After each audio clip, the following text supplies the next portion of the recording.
October મહિનામાં કોંગ્રેસની યુવા પાંખની ચૂંટણીઓ યોજાશે, જેમાં પોતાના જૂથના નેતાને પ્રમુખ બનાવવા માટે સિનિયર કોંગ્રેસના નેતાઓએ કવાયત હાથ ધરી છે. પરંતુ આ ચૂંટણીની તૈયારીઓમાં કોંગ્રેસનો જૂથવાદ જોવા મળી રહ્યો છે. ઓક્ટોબર મહિનામાં કોંગ્રેસની યુવા પાંખની ચૂંટણીઓ યોજાશે, ત્યારે સભ્ય નોંધણીના અંતે 3 ઉમેદવાર ચૂંટણી જંગમાં ઝંપલાવવાના હતા, જેમાં માણસાના યુવા ધારાસભ્ય અમિત ચૌધરી, NSUIના રાષ્ટ્રીય મહામંત્રી ગુલાબસિંહ રાજપૂત અને કચ્છના યુવા કોંગ્રેસના નેતા યજુવેન્દ્ર જાડેજાનો સમાવેશ થાય છે.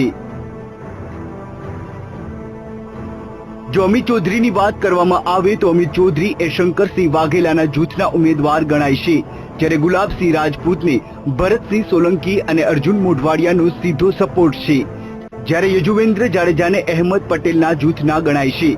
हालना आ समीकरणों जोता गुलाबसिंह राजपूत मैदान मारी जाए तो नवाई नहीं. राहुल जी की एक सोच है कि नेता चुनो, नेता बनो, और इसमें इंटरनल पॉलिसी के अंदर कोई हारता नहीं है.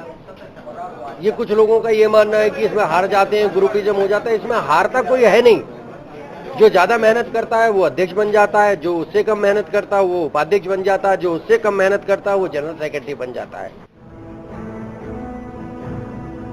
કોંગ્રેસના યુથ કોંગ્રેસની ચૂંટણી આગામી 2 સપ્તાહમાં યોજાશે, જે માટે સભ્ય નોંધણી હાથ ધરવામાં આવી હતી, જેમાં સભ્ય દીઠ 125 રૂપિયાની ફી ઉઘરાવવામાં આવી હતી.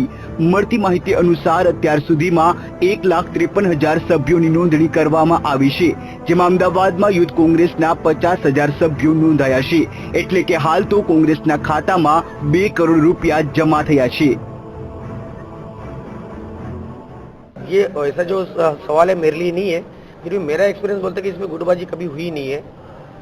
ये कंपटीशन होता है कि भैया अध्यक्ष की कैपेबिलिटी कौन है, एक बार जांच ले, जो चुन के आता बनता है, उसके बाद सब लोग एक साथ काम करते हुए मैंने देखा. जो प्रदेश में छोड़ के इसके बाद कहीं और गया हूँ. કોંગ્રેસમાં આંતરિક લોકશાહી મજબૂત બનાવવા, સાચા નેતૃત્વને સ્થાન મળે અને જૂથવાદ ખતમ થાય તે માટે રાહુલ ગાંધીએ આંતરિક ચૂંટણી પ્રક્રિયા દાખલ કરી હતી. જો કે આ ચૂંટણીમાં થઈ રહેલા બેફામ ખર્ચ અને સિનિયર નેતાઓની દખલગીરીના કારણે કોંગ્રેસમાં આંતરિક જૂથવાદ